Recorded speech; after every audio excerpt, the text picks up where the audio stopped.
In the autumn of 1992, we came to Yushan National Park in search of the rare and legendary Swinhoe's pheasant.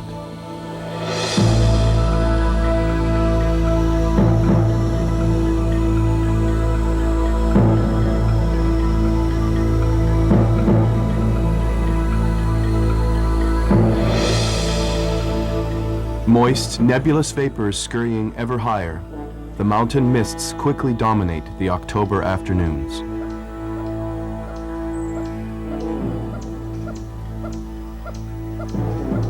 The faint silhouette of Swinhoe's pheasants silently appear, barely visible amid this world of whiteness. Only occasional faint sounds break the enveloping tranquility of this place.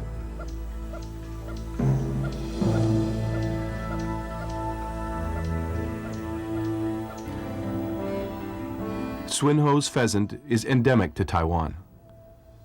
The species was described by Swinhoe, a British naturalist, as early as 1862, but thorough field research would have to wait more than 100 years for the intrepid ornithologists Sheldon R. Severinghaus and his wife Lucia Liu Severinghaus.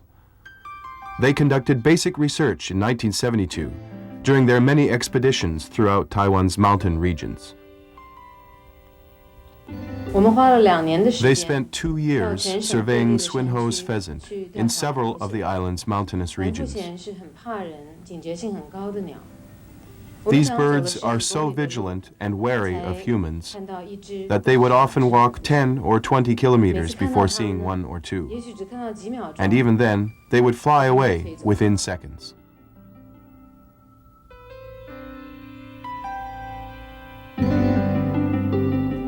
According to early data, the distribution of Swinhoe's pheasant ranged from Taiwan's coastal plains all the way up to 2,200 meters, including everything below mid-elevations. But an increasing human presence has taken over much of this habitat, pushing the birds further back into the mountains. Today, you find few traces of the birds below 1,000 meters.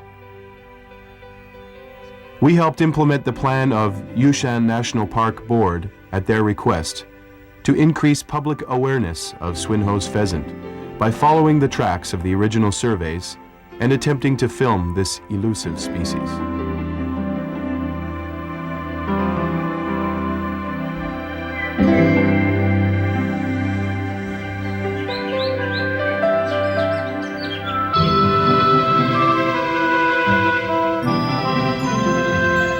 Like many wild creatures, Swinhoe's pheasant is often found in highly diverse, multi-level, successionally mature forests. The shade from the large trees in these broadleaf or mixed broadleaf coniferous forests blocks much of the sunlight, reducing the amount of undergrowth. This environment enables the birds to move freely while still providing adequate cover and protection.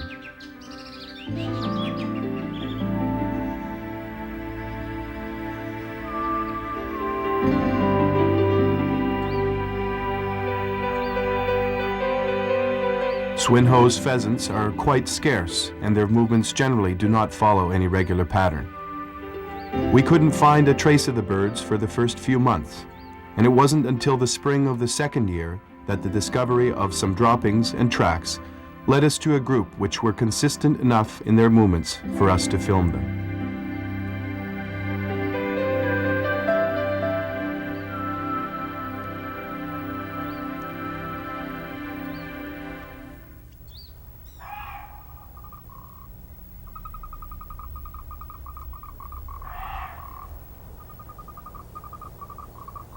It is daybreak. The first light of dawn pierces the veil of darkness enveloping the land. Having groped our way through the dark to the concealment of our blinds, we wait in silence for the Swinhoe's pheasants to awaken from their sleep.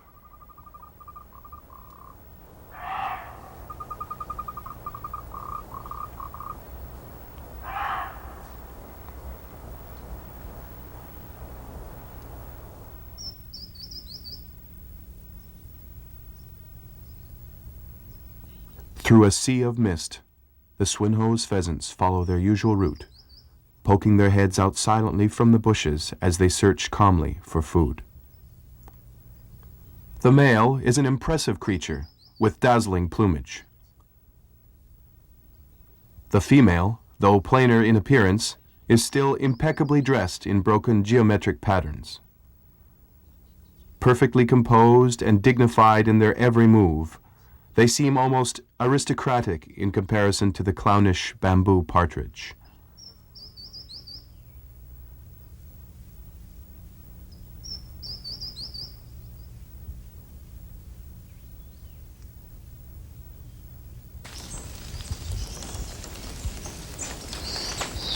These birds often emerge to go about their activities at dawn or dusk, or when it is misty or drizzling, adding more than a touch of mystery to their behavior.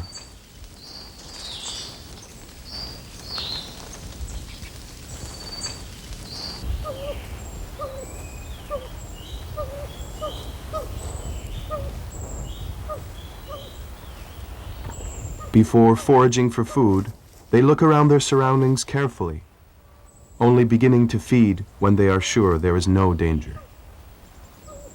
While eating, they raise their heads often to keep a watchful eye on things around them. They exercise such caution, perhaps, because they are poor flyers and must be on constant watch for predators.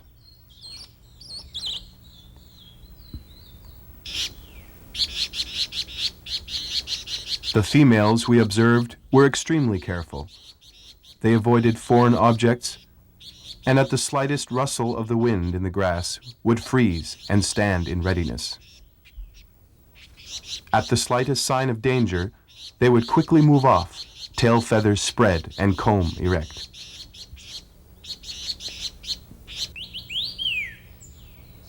In contrast to the females' caution, the males seemed almost neurotic.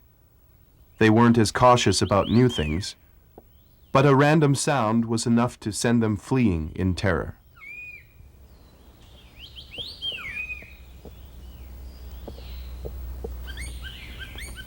Many forest creatures serve as lookouts for the Swinhoe's pheasant. Warning calls from the Taiwan cebia or from squirrels put them on instant alert.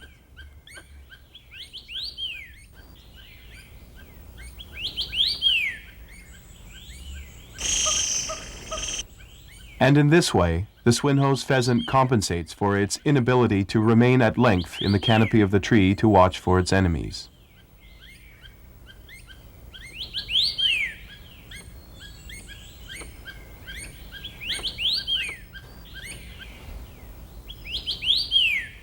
Swinhoe's pheasants generally remain on the ground, and mainly eat from small plants and bushes on the forest floor. Their diet includes grass seeds, nettles, tender blackberry leaves, and the fruit and the flowers of Polygonum chinense.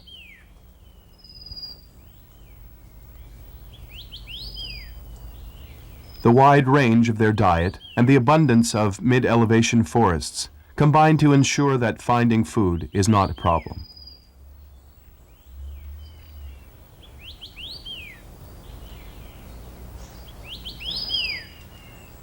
They also use their claws and beaks to dig in the ground for roots and small invertebrates. So the earth is usually pockmarked with small conical holes in areas where these birds are active.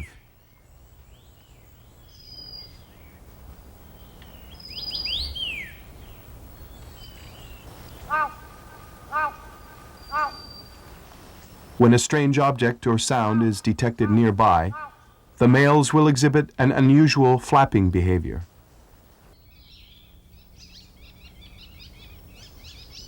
Once, when we were busy filming, one male apparently heard the sound of the camera motor. The male came over toward the blind and began flapping its wings fiercely in front of this unknown object.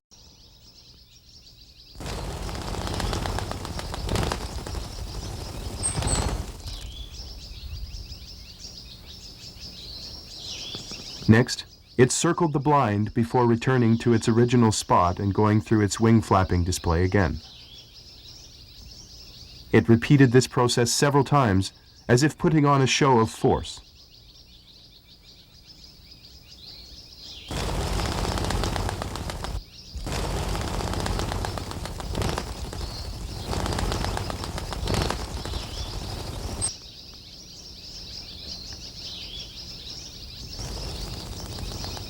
Wing flapping is also one of the ways that males parade their prowess in front of other males. Besides repelling other males, they sometimes are so overbearing as to drive off immature birds and even females.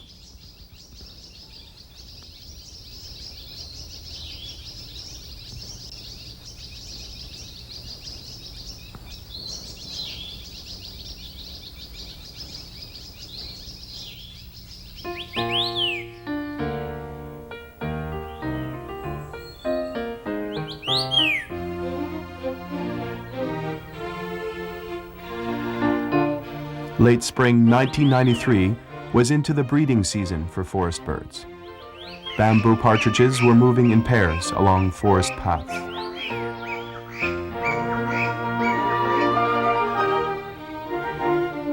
One afternoon, several usually solitary female Swinhoe's pheasants began to move about in a group, which seemed quite strange.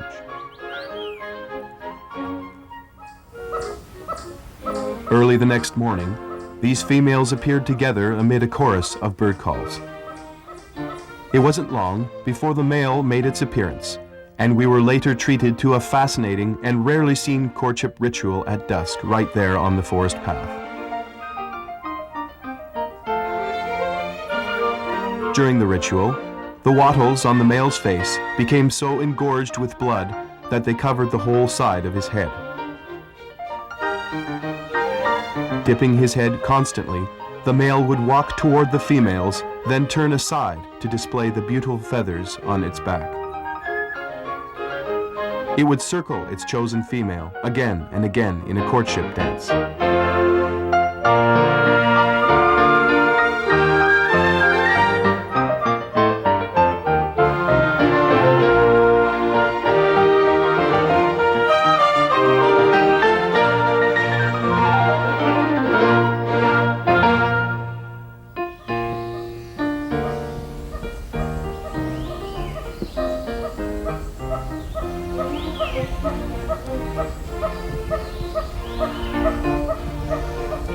After the courtship rituals, we observed this particular male with 3 females.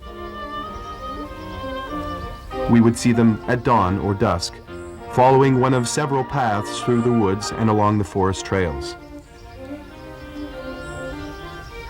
These birds formed a loose group, but if the male was there, he would take the lead at the head of the group, striding out freely at the front with his head held high, while the females would follow as they moved about nearby.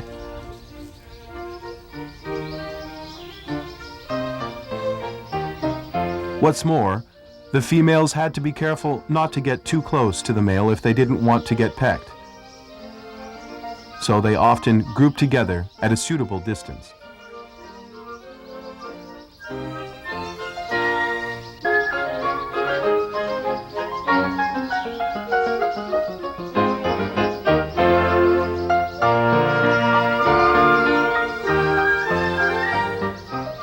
The members of this harem would occasionally chase each other, but on the whole, they seemed to get along well together.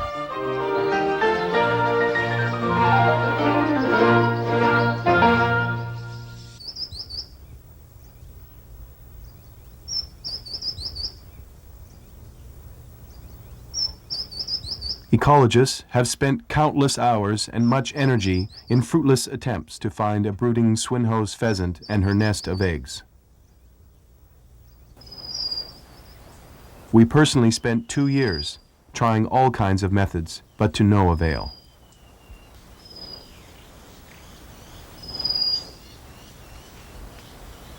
Then, in the 3rd year, when our filming work was nearly complete, we finally managed to capture a pair of Swinhoe's pheasants with the assistance of the park rangers at Yushan National Park. We attached radio transmitters to them in the hope that they would lead us to a nesting female.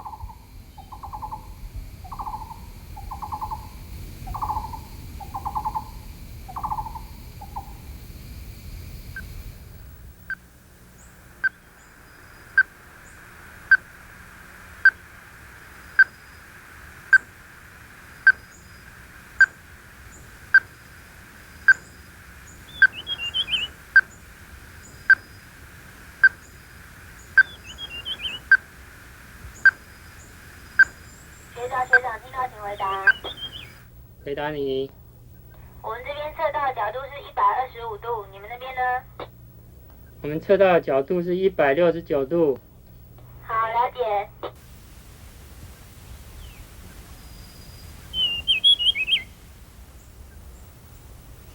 After more than 10 days, we found through radio tracking that the signal from the female remained in one place. So, with the receiver on our backs and hearts filled with hope, we set out to find the female. The stationary signal could easily have meant that the transmitter had fallen off or even that the female was dead, but we weren't going to pass up on even a 1 in 1,000 chance.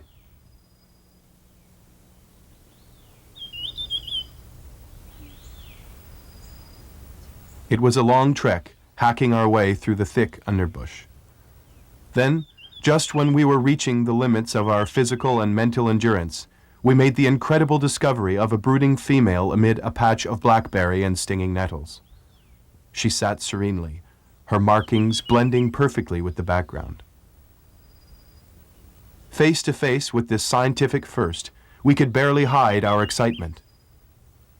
And seeing her incredible camouflage, we understood why no one had previously been able to find the birds on the nest.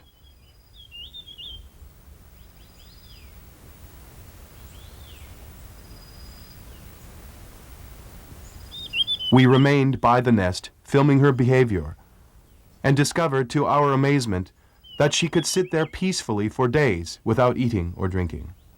Her only movement was blinking.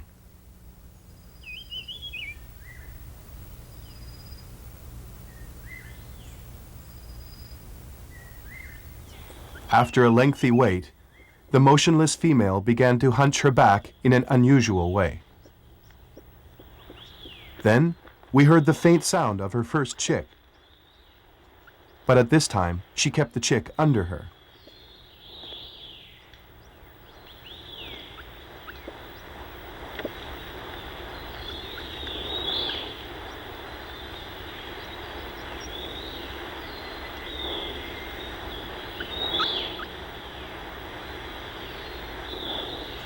Then, her back-hunching behavior began to increase, and the intervals between bouts began to shorten. By the second day, the first chick just couldn't be restrained anymore and began wriggling out from under the breast and walking about full of curiosity for a while before snuggling back under its mother again.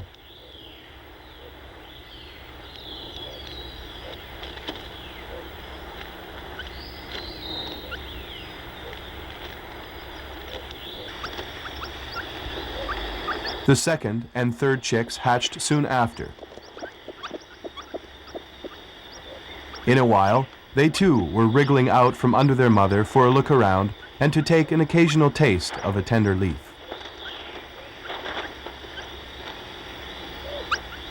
The mother continuously changed her position to make room for the chicks to move around, while at the same time she kept the remaining egg warm. From what we currently know, it appears that the Swinhoe's pheasant lays a clutch of 3 to 8 eggs, which take about 20 days to hatch.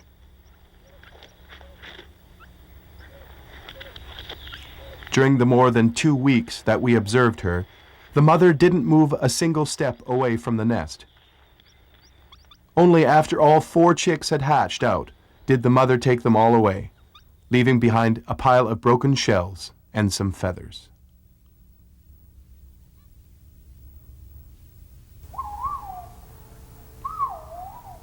It is very difficult to observe the behavior of chicks in the wild because there is so much cover. So we went to Phoenix Valley Bird Park, where we found a nest visible in a hole in a tree. In this semi-natural environment, we were able to clearly observe the events before and after the chicks left the nest. The first chicks to hatch crawled out from under their mother quite frequently and ran about in the nest, making trouble. There was little food and no water at all in the nest, so it wasn't long before the chicks became quite demanding, even pecking at their mother's eyes.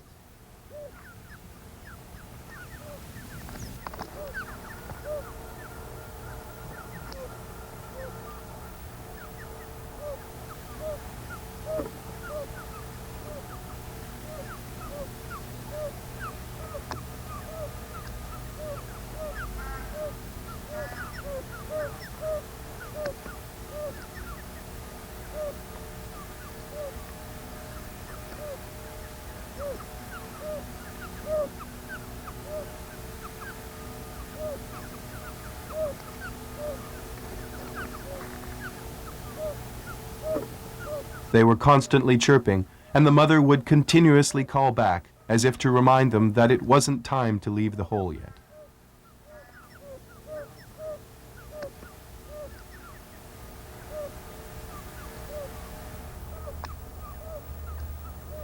Only after the last chick had hatched did the mother prepare to leave the nest.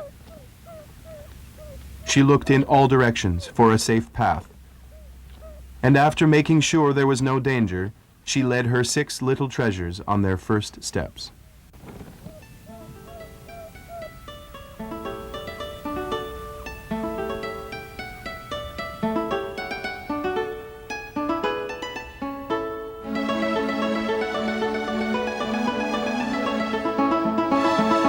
The chicks were able to run around as soon as they had hatched out.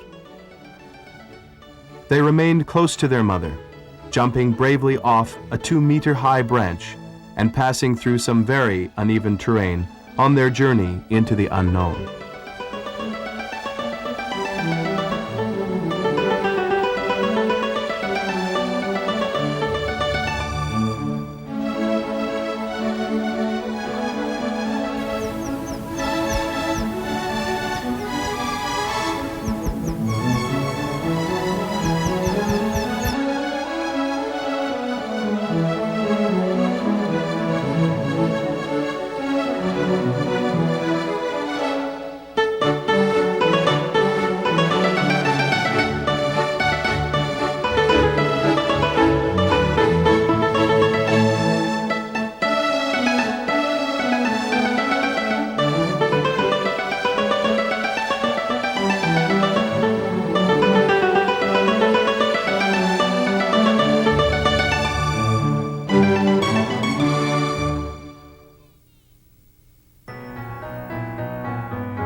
After 2 or 3 months, the chicks began to lose their fluffy down, all the while learning the secrets of survival from their mother. After some weeks, they will leave their mother and fend for themselves, all alone to face Mother Nature's tests, the danger of their natural enemies, and the threat of death.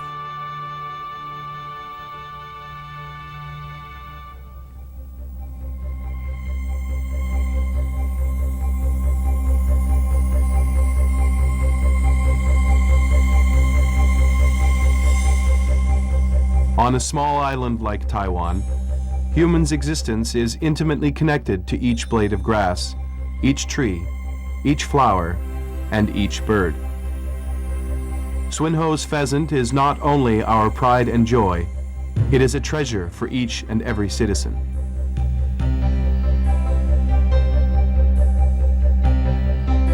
As the dew shimmers under the warmth of the morning sun, the mother leads her chicks in close step as they thread their way through the forest. In each of those bodies, so tiny you can hold it in the palm of your hand, the breath of nature itself is surging. As flowers bloom and wither, and the sun rises and sets, their clumsy, comical movements will be transformed into a stately and refined stride. We hope that this rare and endemic species of Taiwan can prosper under our study and protection, revealing the story of the endless cycle of creation.